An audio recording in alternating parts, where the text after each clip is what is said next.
Bien, buenas noches. Mi nombre es Juan Toscano. Ya me parece que es la tercera oportunidad que en este instituto dicto unos cursos relativos a algunos temas básicamente registrales y comerciales. Eh, bueno, en esta oportunidad el tema es bien específico. Es, es un ámbito del derecho societario vinculado a las sociedades anónimas y dentro de las sociedades anónimas al tema de las acciones. En una sociedad anónima, las acciones y el capital social son el elemento central de regulación en la ley y de importancia jurídica para los operadores, llámese abogados, accionistas, gerentes y hasta legisladores, se puede decir. Específicamente, la Ley General de Sociedades vigente desde el año 98, desde el 1 de enero del año 98, ha regulado el tema de las acciones de una manera muy, digamos, completa, pero a su vez dejando la posibilidad que los operadores jurídicos puedan tener la posibilidad de desarrollar en el estatuto o en el pacto social diversas regulaciones de acuerdo a la necesidad y al interés de cada sociedad. Son muy pocas las normas imperativas en la Ley General de Sociedades que no admiten desde esta perspectiva una regulación diferente o pacto en contrario. La mayoría de normas son normas dispositivas, sobre todo las que atañen al quórum, por ejemplo, a la mayoría para adoptar acuerdos, o a las de nulidades de acuerdo de junta o de pacto social. Entonces, las sociedades en sí tienen una buena regulación en nuestra Ley General de Sociedades. La han tenido en la anterior ley, Ley de Sociedades Mercantiles, que estuvo vigente por lo menos unos 20 años antes de esta ley, y esta ley ya cumplió 2008, ya tiene más de 15 años de vigencia. Ahora, a manera introductoria también es preciso que les mencione que la regulación de la ley, en la ley de las sociedades anónimas, buenas noches, la regulación en la ley de las sociedades anónimas es más profusa que las otras formas societarias, vale decir la sociedad comercial, las sociedades en comandita, las sociedades colectivas y las sociedades civiles. El ámbito legal en la ley de las sociedades anónimas es mayor, por lo tanto es fácil deducir a partir de esto que el legislador ha querido darle una mejor regulación a las sociedades anónimas. Por lo tanto, como consecuencia de ello, este es el tipo societario más usado por los operadores. Y dentro de ellas, de las sociedades anónimas, tenemos a las sociedades anónimas ordinarias, a las sociedades anónimas abiertas y a las sociedades anónimas cerradas. En algún momento explicaba que las sociedades anónimas cerradas tienen mucha semejanza en su regulación con las sociedades comerciales de responsabilidad limitada. Y por una decisión política más que jurídica se mantuvo en la ley de sociedades a las SRL, porque la idea inicial era que en el anteproyecto de la Ley General de Sociedades se había eliminado la regulación de las SRL porque iban a estar reemplazadas de alguna manera por las sociedades anónimas cerradas. Pero ya cuando este proyecto llegó al Congreso, hubo un grupo de congresistas que, adhiriéndose, supongo yo, a algún informe de sus asesores, decidieron que se continúe con la regulación de las en la Ley General de Sociedades, ¿no?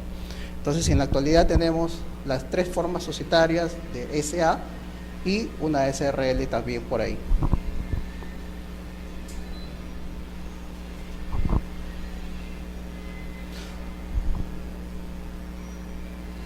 Ahora, también quería mencionarles en cuanto a una introducción de por qué es lo más importante en la ley la regulación de las sociedades anónimas y el tema de las acciones, que es el tema que vamos a ver, es porque Registros Públicos actúa en este tema de manera paralela o no tan directamente con la regulación de la propiedad de las acciones, que es un tema interno de cada sociedad.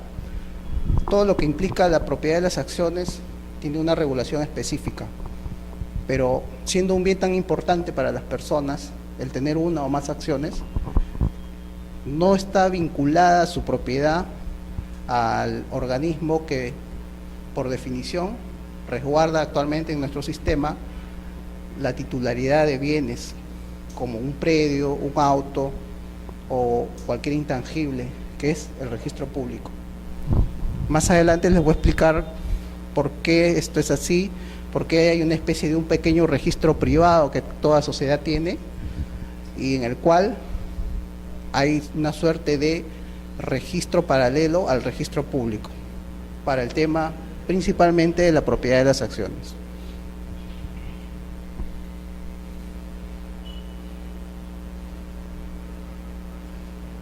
Las referencias que estoy haciendo en la presentación está siempre relacionada a la Ley General de Sociedades. Entonces, un primer punto que vamos a ver es cómo la ley define las acciones y los elementos centrales de la definición de acciones. El artículo 82 nos deja 3 importantes características por lo que debemos entender como acción. Inicialmente, una acción representa eso, una parte o supone un aporte previo de la persona, que para el caso de sociedad anónima siempre vamos a estar refiriéndonos a SA, porque el aporte en sociedades civiles varía, o en las sociedades civiles varía radicalmente en lo que es en relación a las sociedades anónimas, porque por ejemplo en las sociedades anónimas no se admiten el aporte de servicios, pero en una sociedad civil es posible que sí se haga.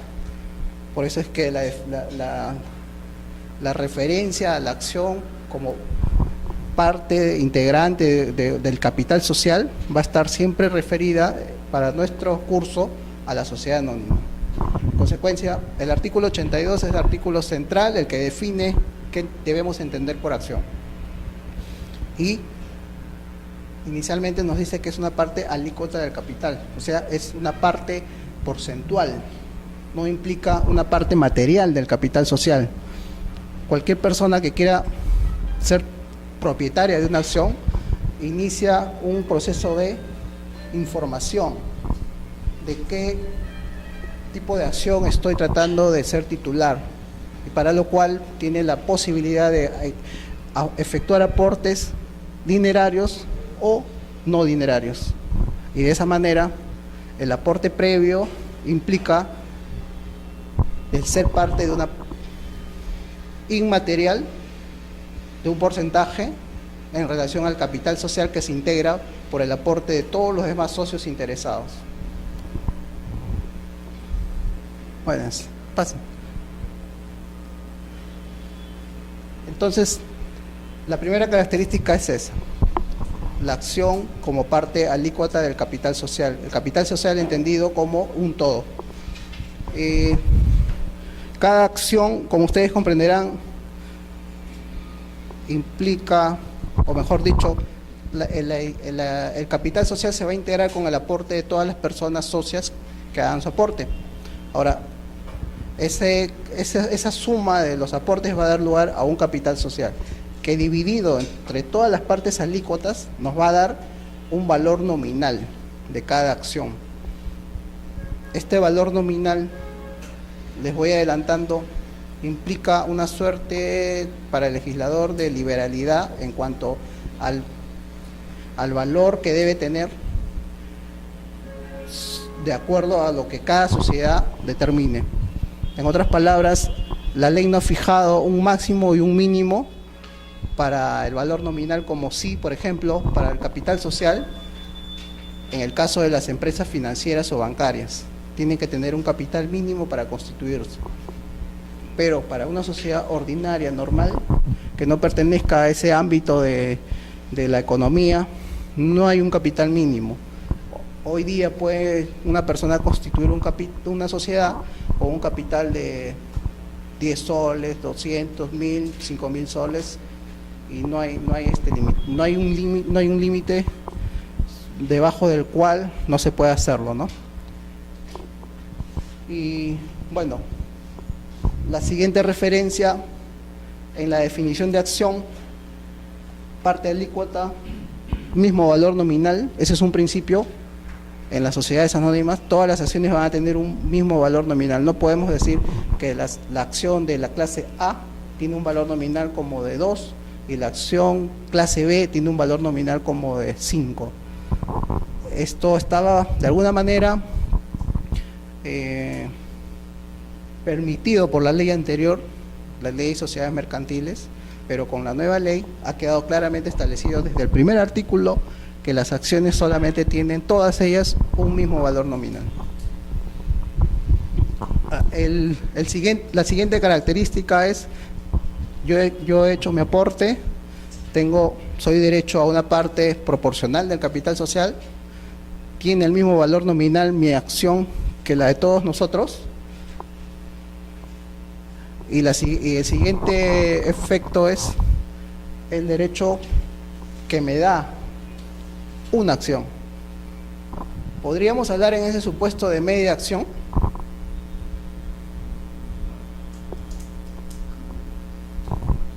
De acuerdo a la definición del artículo 82, ¿es posible tener media acción?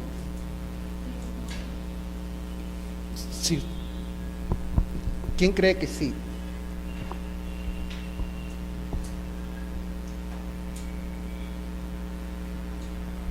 ¿Podría ser titular una persona del 50% de una acción?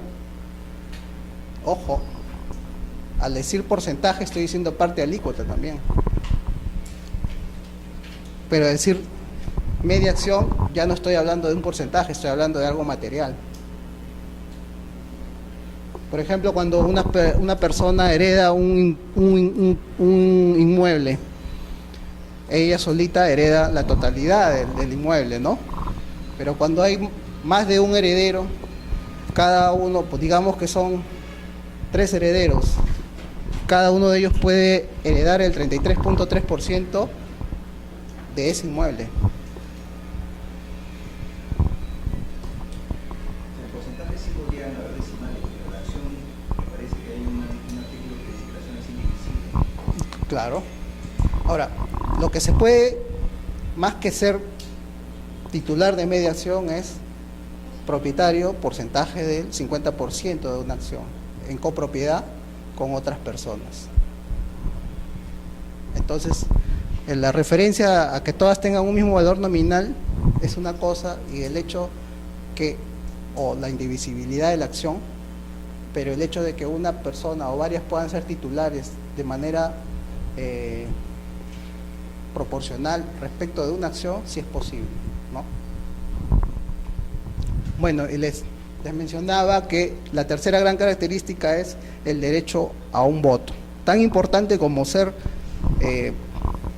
titular de una acción y darnos como tal la titularidad de derechos de carácter económico y de carácter político que la ley consagra, es dentro de estos derechos el principal, el derecho a un voto. Bueno, desde un punto de vista de gestión de la sociedad, pero desde un punto de vista económico, quizás cualquier persona que suscriba una acción o más acciones, le interese más que ir y votar en la Junta, es percibir utilidades. Pero la ley ha querido mencionar como un derecho fundamental el derecho a voto. Por cada acción, un voto. Es otro principio en la ley de sociedades. Si yo tengo 2 acciones, tengo derecho a 2 votos. Si todos somos propietarios condóminos de una acción y somos los de esta aula, los propietarios de esa acción, tendremos derecho a ¿cuántos votos? A 1 voto. Entonces ese es el principio. No hay derecho a medio voto, no, todo es un poco, esos son los principios, porque después en la regulación la ley entra a otros detalles, pero si tenemos claro eso, derecho al voto, mismo valor nominal y parte alícuota del capital, entonces muchas cosas nos van a quedar más claras, ¿no? Ahora el artículo 82 hace una excepción. ¿En qué caso no hay derecho a un solo voto, sino a más de 1 voto por acción? ¿Quién recuerda cuál puede ser ese caso? O sea, yo como titular de una acción, para el supuesto del 164 no tengo derecho a 1 voto, sino puedo tener derecho a 3, 4, 5, 6 votos, dependiendo de lo que vaya a hacer con mi acción.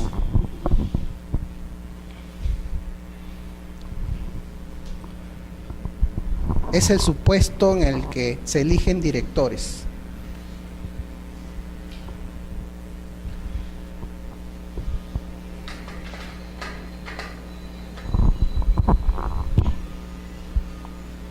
Tenemos una sociedad anónima que tiene un directorio integrado por 4 personas. Tenemos un accionista A, un accionista B y un accionista C.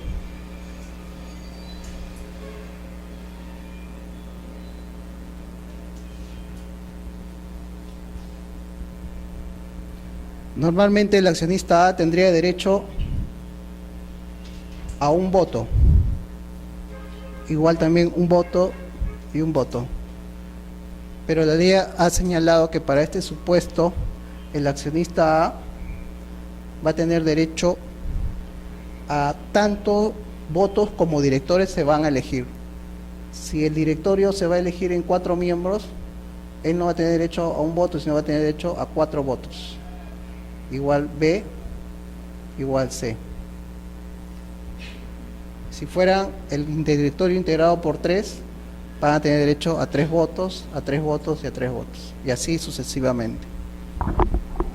Es la excepción que ha previsto la ley para el principio de que cada acción da derecho a 1 voto. Es un poco para la razonabilidad de esto, es si lo llevamos a una sociedad en la que hay accionistas minoritarios que tienen 1 o 2 acciones respecto de accionistas mayoritarios que tienen 10, 100, 500, 1000 acciones. Entonces es la posibilidad de que, como la ley también permite que si ellos fueran minoritarios, ellos 3 se pueden juntar y hacer 12 votos respecto de uno de los miembros del directorio. Teniendo una sola acción, ellos pueden juntarse y tener una votación mayor de 12 votos a favor, que si no fuera esta la regulación, ellos tendrían en bloque solo 3 votos a favor, respecto de accionistas que tienen mayor acciones, que necesariamente siempre van a tener mayor votación, ¿no? Claro, pero la posibilidad de que así como ellos se puedan juntar y el que tiene 4.000 de repente no está tan interesado en votar por todas sus 4.000 por un director, sino lo va distribuyendo entre diversos directores, ¿no? Y entonces los minoritarios también pueden querer elegir al menos un director. Se juntan todos los pequeños y pueden lograr elegir un director, ¿no? Ese es el lógica. Un poco tratar de pelear una elección juntando sus votos, y que obviamente los accionistas mayoritarios no voten también en bloque a favor de un solo director, porque si no nunca van a poder, mejor dicho, siempre van a elegir a los directores que ellos con su votación puedan lograr, ¿no? Entonces esta sería la excepción a la regla general, ¿no? La elección de directores prevista en el 164 de la Ley General de Sociedades.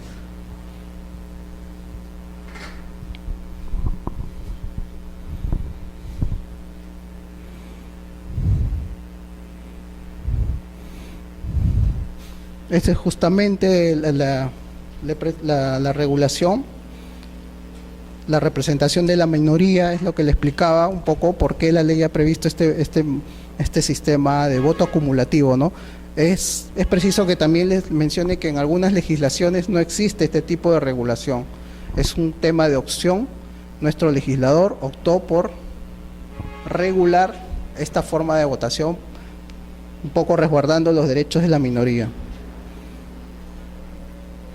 Cada votante puede acumular sus votos en favor de una sola persona, de uno de los miembros a elegir, o distribuirlo entre varios.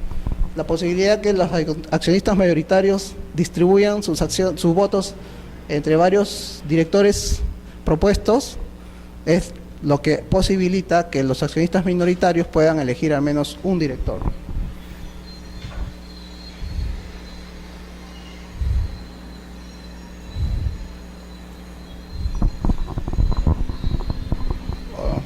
Un poco más allá de la definición del artículo 82 de la ley, también quería mencionarles que históricamente la acción es un concepto que nace antes que el de sociedad anónima inclusive.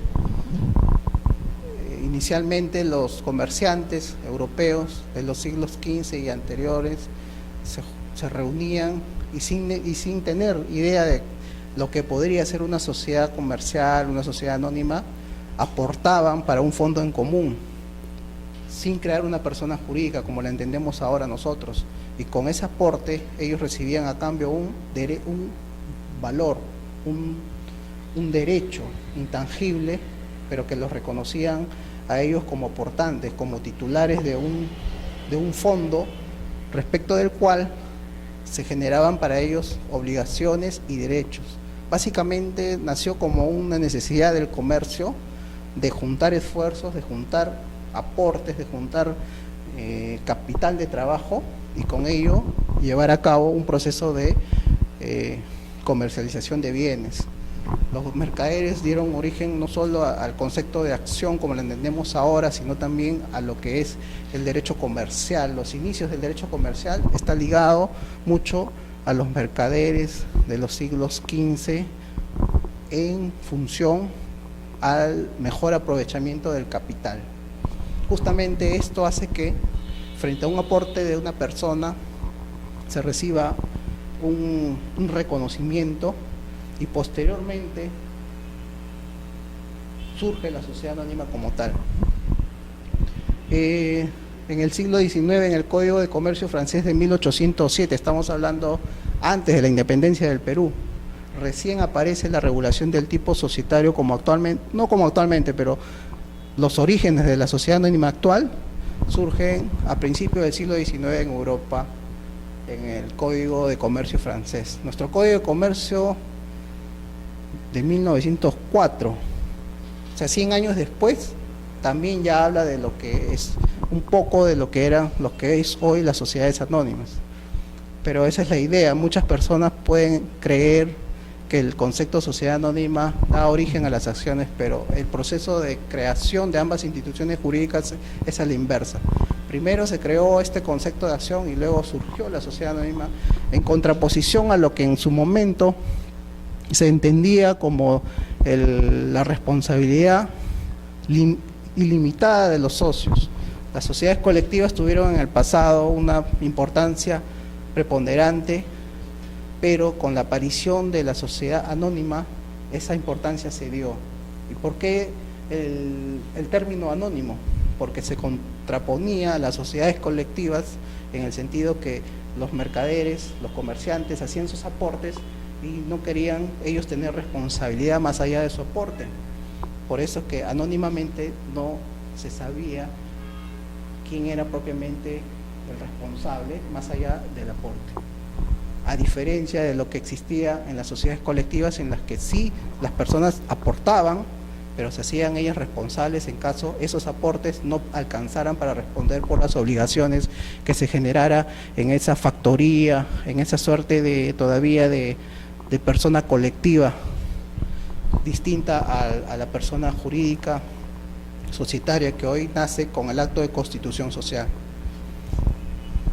Es un poco lo que la importancia del tema en función a su carácter histórico, ¿no?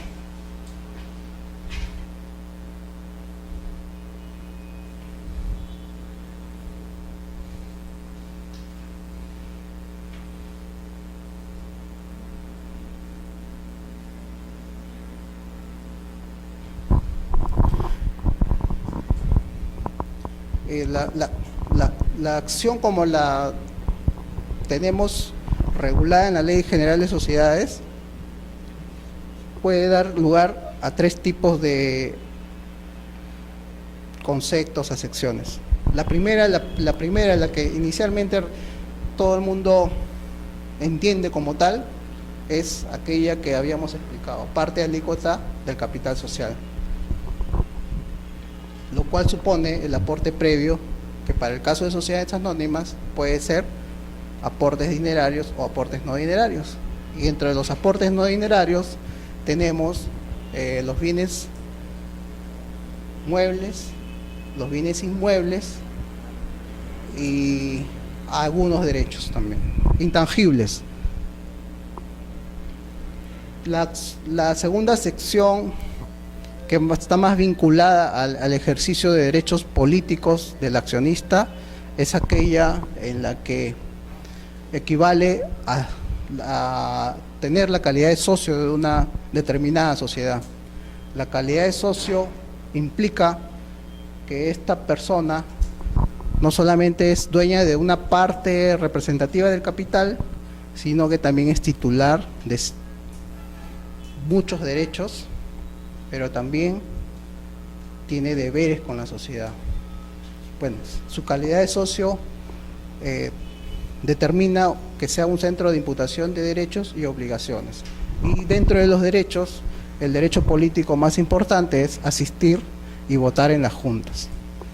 Claro que también nuestra ley de sociedades para esta misma situación ha previsto la posibilidad de que existan acciones sin derecho a voto, principalmente vinculado al tema de los accionistas que solamente quieren invertir en la sociedad y no participar mucho en la gestión de la misma. No es tanto el interés de las personas en este tipo de acciones, asistir, votar, informarse de la marcha de los negocios, de quiénes son los administradores, del gerente, sino simplemente ver un balance general de la sociedad y al final del ejercicio económico si arroja o no arroja utilidades.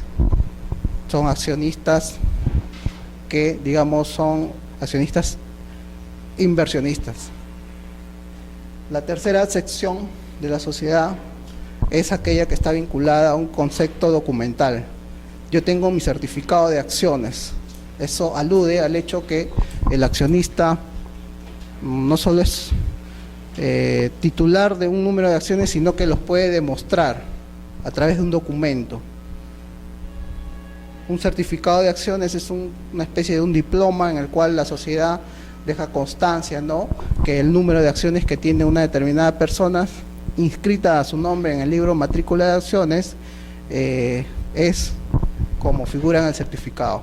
Es una suerte de título de propiedad. Una suerte, porque la propiedad en sí de las acciones, el único mecanismo jurídico que acredita tal situación va a ser el libro matrícula de acciones. Sí.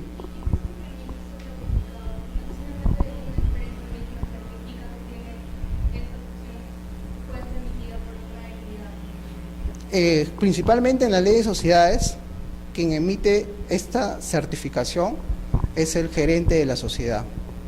Él tiene la responsabilidad de llevar los libros y registros de las sociedades, y dentro de estos libros se entiende que están incluidos el libro matrícula de acciones.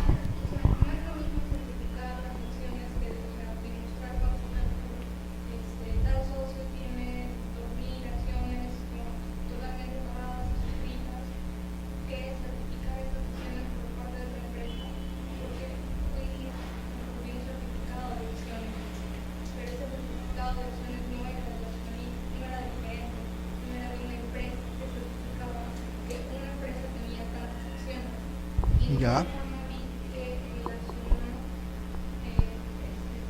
Cuando ellos sufren, ellos están controlando un certificado también de esta capacidad de acción.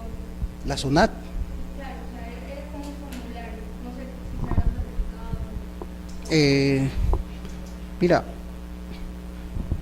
el primer supuesto que me mencionas de repente es, hay sociedades que designan a otras empresas como su gerente. Entonces, esta empresa, que a su vez es una persona jurídica, actúa de gerente y certifica pues que en determinada sociedad fulano de tal es titular de tantas acciones. También puede serlo. Para el gerente está posibilitado que pueda ser una persona natural o una persona jurídica. Pero para el directorio no es posible. Solamente la ley ha previsto que sean personas naturales los directores. Sí estaba en la anterior ley, había un silencio, entonces se interpretó en algún momento que si una persona jurídica podía ser director de una sociedad. Ante el silencio de la ley, al menos en registros, ahí sí se inscribe ese tipo de designaciones, de nombramientos, había criterios discrepantes. Algunos lo aprobaban, otros lo desaprobaban. Ahora, con la nueva ley ha quedado claramente establecido que no cabe que una persona jurídica sea director de una sociedad. Pero, para el caso de gerente, sí es posible esto, igual que para los liquidadores. Pero entonces esta persona jurídica también poseería facultades, o sea, firma y facultades cualquiera de las que se indican en el estatuto, como una persona natural. Como una persona natural, siendo gerente, tiene todas las facultades del estatuto o del pacto social para el gerente de la sociedad. Y la pregunta es entonces, ¿cómo ejerce estas facultades? A través de sus representantes.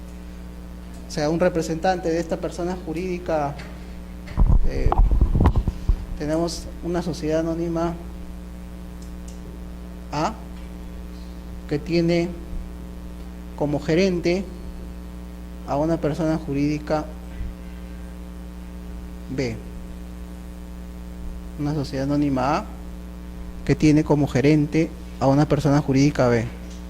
Esta persona jurídica tiene diversos poderes para actuar en representación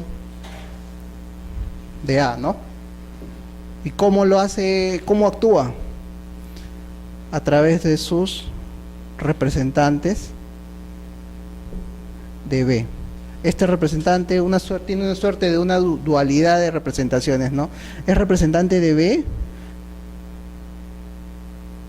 pero actúa también como representante de A. Entonces, esta persona jurídica puede haber certificado acciones de esta sociedad, ¿no? Ahora, registralmente es algo que, bueno, no es tanto del tema que tenemos que hablar, pero solamente les menciono. Esta persona jurídica puede tener su ficha o partida registral, partida electrónica hoy, ¿no? Más específicamente, en la cual se van a inscribir sus diversos actos de la vida societaria de esta persona jurídica. Y esta persona jurídica B también puede tener su partida o ficha registral independiente, ¿no? Hay supuestos de errores en los que actos de esta sociedad por error se han inscrito en esta partida, pero en virtud del principio del folio, a ver, ahí entramos a ver el tema de especialidad. En virtud del principio de especialidad registral, por cada bien o por cada persona natural o persona jurídica, se tiene una ficha o partida. En virtud de este principio, una misma persona natural no puede tener dos partidas. Un mismo causante no puede tener dos partidas. Un mismo, no sé, predio no puede dar lugar a tener dos partidas.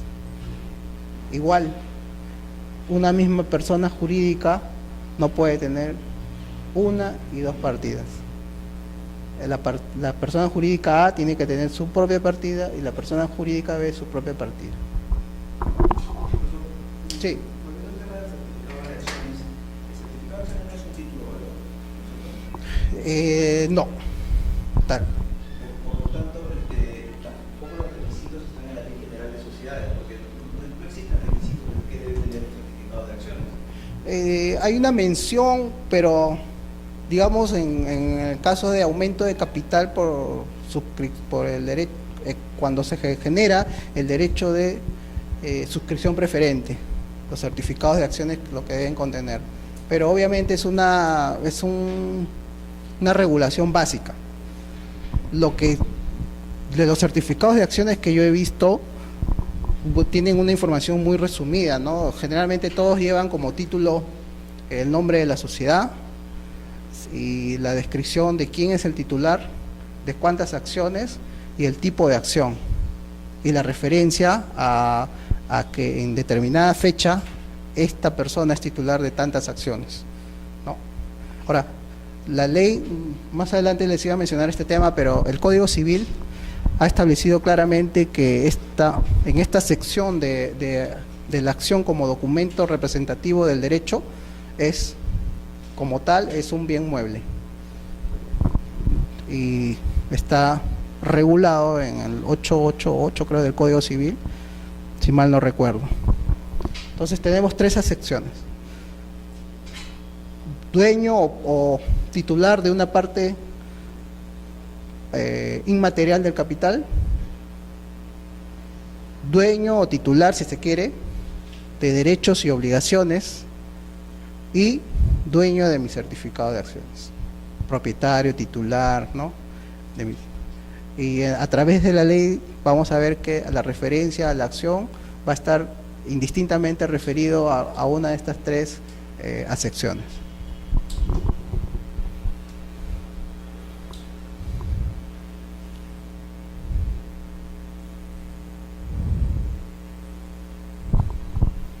Ahora, en cuanto a los derechos que se derivan de la posibilidad de la calidad de accionista, los principales los derechos están definidos en dos, básicamente: los derechos económicos y los derechos políticos. Dentro de los derechos económicos, el principal, sobre todo para los accionistas sin derecho a voto, es el derecho a las utilidades o a los resultados al cabo del ejercicio económico de una sociedad. Las utilidades representan en este supuesto el principal derecho económico, pero para los accionistas que a su vez son titulares de acciones con derecho a voto, no solamente persiguen obtener utilidades, sino también tienen otros derechos, como por ejemplo en el caso de la liquidación. El proceso de liquidación es un proceso que también está regulado en la ley de manera más o menos completa, y significa pues que inicialmente hay una situación de disolución. Al terminar esta disolución, a continuación de la disolución, entra un proceso de liquidación o realización del activo o patrimonio de una sociedad. En este supuesto, la liquidación origina que una vez pagadas todas las deudas de la sociedad, hay un patrimonio neto o un remanente. Este patrimonio finalmente se adjudica a los socios, y es un derecho de los accionistas participar de aquello que, digamos, quedó luego de haber pagado las acreencias. Ese es otro derecho fundamental ya al final, digamos, de la vida de la sociedad, ¿no? Aquello que nuestra gestión, que una vez satisfechas las acreencias, puede ser que haya un patrimonio neto importante del cual no se le puede privar a los accionistas, por ser uno de los derechos económicos importantes regulados en el 407 de la ley en adelante. Ahora, otro derecho importante que he mencionado aquí es el derecho de suscripción preferente. Salvo el caso de las sociedades anónimas cerradas, en el cual es posible que haya una eliminación del derecho de adquisición preferente. En las sociedades anónimas hay también dos tipos de derechos parecidos: el derecho de adquisición preferente en el caso de transferencia de acciones y el derecho de suscripción preferente. El derecho de adquisición preferente significa que al momento de que un accionista quiera transferir sus acciones, pueda tener, todos los demás accionistas puedan tener la posibilidad de tener el privilegio o la preferencia de ser ellos los compradores de estas acciones. Para tal supuesto, un accionista debe comunicar a la gerencia de su sociedad que quiere hacer una transferencia de parte o de todas sus acciones, y la gerencia de la sociedad tiene el deber de comunicar a los demás accionistas que hay unas acciones en venta y que se les da un determinado plazo, breve por cierto, de no más de 20 días calendarios, para que ellos hagan uso de su derecho a adquirirlas y de esta manera aumentar su participación en el capital social. Ahora, ese es por un lado el derecho de adquisición preferente, pero el derecho de suscripción preferente está vinculado también a la posibilidad de adquirir acciones, pero vía la otra forma de adquirir acciones, si no es de manera originaria, participando de la constitución de una sociedad, es a través de lo que se conoce como una forma derivada de adquirir acciones, que es en los supuestos de aumentos de capital de la sociedad. No es del tema, pero un poco tengo que referirme a lo que es el aumento y el principal efecto que este tiene. El aumento del capital social necesariamente, bueno, principalmente va a originar la creación de nuevas acciones. Ahora, puede haber la posibilidad que no todos estén en la posibilidad de aportar para recibir acciones y aumentar de esta manera el capital. Digamos que los accionistas mayoritarios sí tienen la posibilidad de aportar en un determinado momento y lugar y a cambio de ese aporte recibir acciones. Pero quienes no tienen esa posibilidad, la ley ha previsto que en un plazo no muy extenso tengan la posibilidad de aportar para no perder su porcentaje de accionariado en la sociedad. Vale decir, es una opción que la ley da para que los accionistas minoritarios que tengan interés de no perder en un aumento de capital que genere nuevas acciones su porcentaje accionariado, de aportar y de esta manera tratar de mantener su participación dentro de la sociedad en un determinado porcentaje. Entonces ese es un procedimiento breve en el cual ellos pueden hacer también aportes en un determinado plazo. Entonces ese es otro derecho, al derecho de suscripción preferente, que evita de alguna manera, conforme al 208, 211 de la ley, que los accionistas todos tengan la posibilidad de aportar y no se permita de esta manera que un socio que tiene en un determinado momento un poder económico haga un aumento de capital, genere nuevas acciones y su porcentaje de mayoritario y de votos consecuentemente se vea incrementado.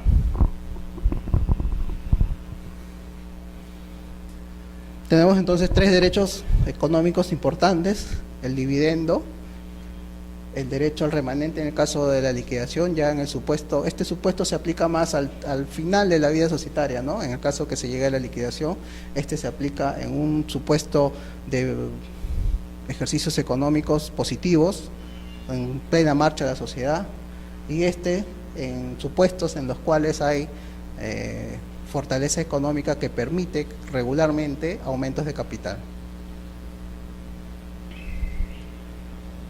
Ahora, dentro de la sección de la acción como centro de imputación del accionista de derechos y obligaciones, los derechos de carácter político que tenemos son tres importantes: el derecho al voto, que ya le expliqué, la excepción que tiene el derecho al voto en las sociedades, el derecho a separarse de la sociedad y la fiscalización de los órganos de administración.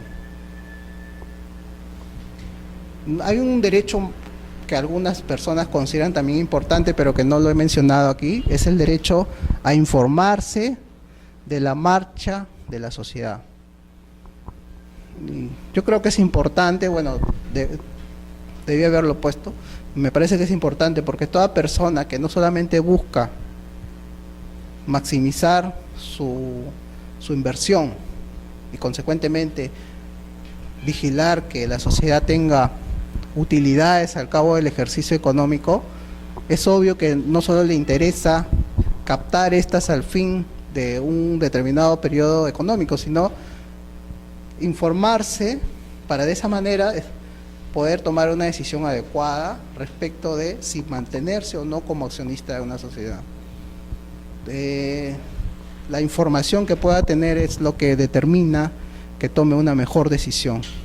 Entonces ese derecho ahora representa, creo yo, un derecho fundamental para que el socio como tal, el inversionista como tal, pueda tener un mayor rendimiento en su inversión. Y eso viene vinculado al derecho a fiscalizar a los administradores, vale decir al directorio, al gerente. Fiscalizar quiere decir ver que la gestión que ellos realizan está encaminada y están cumpliendo con las actividades propias del objeto social, sobre todo, y no generando pasivos que luego puedan determinar una afectación, no del capital social, sino del patrimonio de la sociedad, que es la verdadera fortaleza, la verdadera base económica de toda sociedad, ¿no? Entonces, tenemos 3 derechos políticos fundamentales: derecho al voto, fiscalizar a los órganos y el derecho a separarse de la sociedad. Claro, hay 2 maneras en las cuales un accionista puede dejar de ser accionista, ¿no? Titular de las acciones o simplemente ya no tener su certificado de acciones. La exclusión y la separación. Son 2 conceptos que se contraponen. Uno implica la exclusión, implica que en contra de su voluntad un accionista es dejado de lado. Digamos, generalmente por contravenir las normas estatutarias, el pacto social, se le inicia un procedimiento interno de exclusión. Ahora a este accionista se les acuerda la exclusión, de repente por dedicarse a un giro que hace competencia a una sociedad, dar información a una sociedad que está en competencia con la sociedad de la cual él es gerente y es titular. Las sociedades tienen una gama muy amplia de poder determinar en qué supuestos se aplica la exclusión de los accionistas. Dedicadas a un rubro determinado, pueden establecer en su estatuto o en el pacto social por qué en determinados supuestos, en una empresa de transportes, por ejemplo, un accionista puede ser excluido de la misma. De repente por dedicarse o a la comercialización de repuestos o de vehículos en competencia con la sociedad para proveer de estos a otra sociedad de la competencia. Puede ser una causal de exclusión de un accionista y estar perfectamente establecido en el estatuto o en el pacto social. Contrariamente a la facultad de poder excluir a un determinado socio, está la facultad de cualquier socio de apartarse de la sociedad en los supuestos legales previstos en la ley de sociedades. Uno de ellos es cuando la sociedad, por ejemplo, quiere trasladar su domicilio al extranjero. Yo como accionista tengo el interés de poder invertir y ser titular de acciones para una sociedad que opere aquí en el Perú, pero si de un momento a otro convocan a una junta y adoptan el acuerdo de cambio de domicilio hacia el extranjero, entonces yo tengo de repente nulo interés en querer seguir participando de una sociedad que va a operar en el extranjero por los costos que implican no solo informarme de la sociedad, sino verificar y fiscalizar a sus órganos de administración, y porque simple y llanamente yo quiero tener una inversión en el Perú y no en el extranjero. Entonces, en ese supuesto, por ejemplo, la ley ha previsto que todo socio tiene el derecho a separarse de la sociedad. Adoptado el acuerdo, por ejemplo, de cambio de domicilio o de cambio de objeto social, por ejemplo, una sociedad que tenemos que en la que yo soy accionista y se dedica al ámbito, bueno, de empresas deportivas, digamos, ahora que puede ser algo rentable, ¿no? Me interesa a mí el deporte y por lo tanto me gustaría estar viéndola de cerca, ¿no? La administración de este tipo de sociedades, la gestión de los directores, de los gerentes, y por lo tanto decido invertir ahí.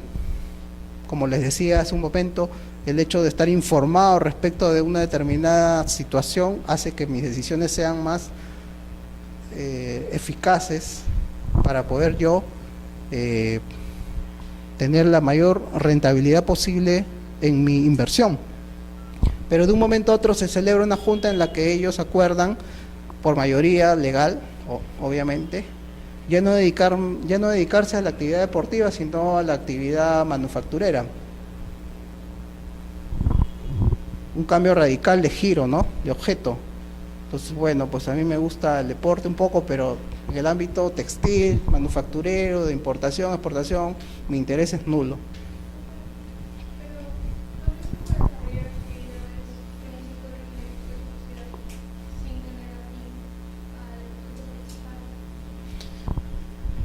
Claro, ahora, yo el ejemplo que pongo es de una sociedad que se dedica a un objeto principal, específico. Es cierto lo que dices, una sociedad también puede tener un objeto principal y tener varios objetos principales, o uno principal y otros secundarios. Entonces yo como socio me plantean la posibilidad de pertenecer a una sociedad que tiene objeto A, B, C, D. Ya todos son de mi interés, entro, formo parte de la sociedad, ¿no? Pero me plantean una sociedad en la que va a tener como objeto solamente A y tengo interés, también suscribo acciones. Pero si luego de que me dicen ya nos vamos a hacer el sector A, si no nos vamos a ir al sector D, cambia totalmente la figura. Entonces es posible sí que haya sociedades, de hecho existen en registros públicos muchas sociedades registradas que tienen un amplísimo objeto, ¿no?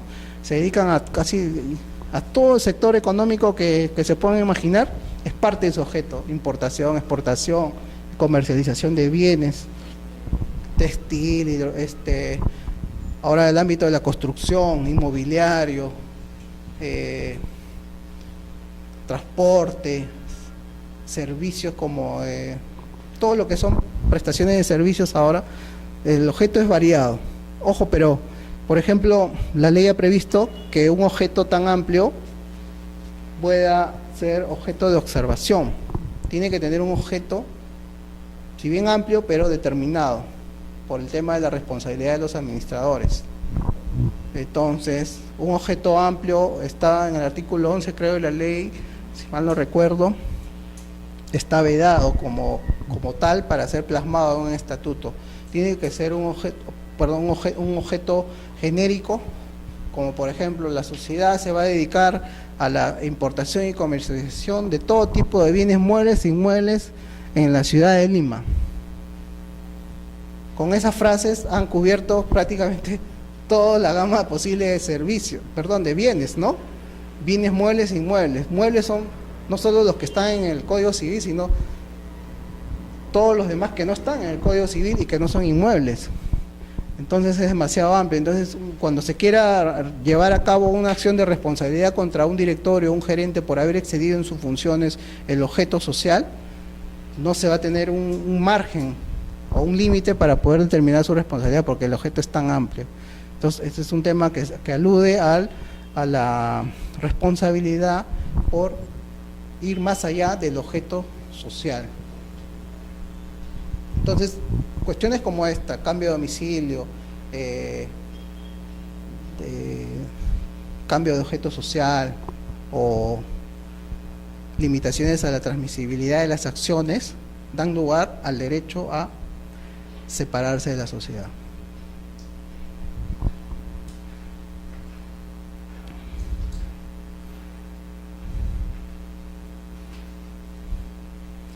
La acción como título era algo que ya le había adelantado. Estamos en el tema de la tercera sección, la acción como documento, la acción como certificado. Y respecto de su naturaleza jurídica, el artículo 886 del Código Civil numeral 8 ha establecido que tiene la calidad de un bien mueble. Ahora, vinculado a este tema de la acción como respaldo documental, está el hecho de acreditación de la propiedad de mis acciones. Si yo tengo un certificado emitido por una sociedad X, ¿bastaría con ese certificado para poder decir que soy plenamente propietario de esas acciones?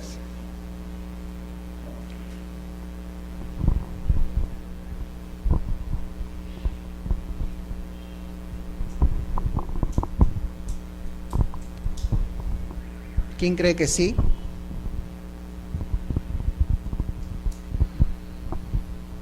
Acá el compañero nos dice que no, ¿verdad? ¿Por qué no sería suficiente ese documento para acreditar la titularidad? Porque el único documento que acredita la titularidad es el libro de matrícula de acciones. Claro. Así es, justamente si hay una discrepancia entre este certificado, ese documento y lo que figura en el libro matrícula de acciones, va a primar lo que indique el libro matrícula de acciones, que es una suerte de un registro privado que tienen las sociedades para llevar no solamente los datos relativos a los socios, sino también los donde se anota o inscriben las afectaciones o gravámenes sobre las acciones. Por ejemplo, yo constituyo usufructo sobre las acciones y tengo que inscribirlo en mi libro matrícula de acciones.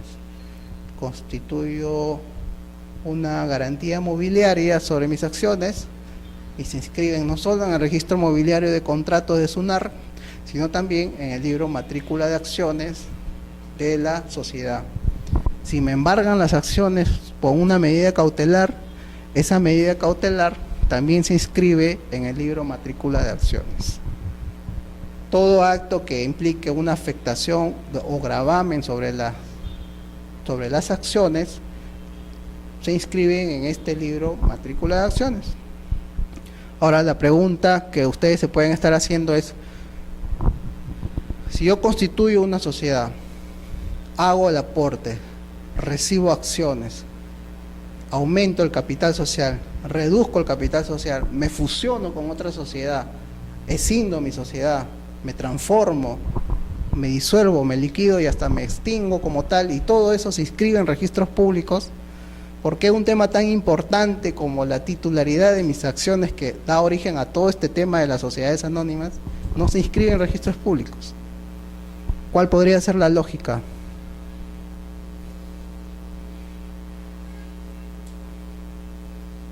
Iría contra el principio de sociedad anónima. Si es anónima, entonces no podría aparecer la titularidad del accionista. Bueno, en parte es cierto. Ojo que cuando se constituye una sociedad anónima, en la partida registral o en la ficha registral sale el nombre de quienes la constituyen, de los socios, con su nombre completo, documento de identidad, estado civil y acciones que han suscrito.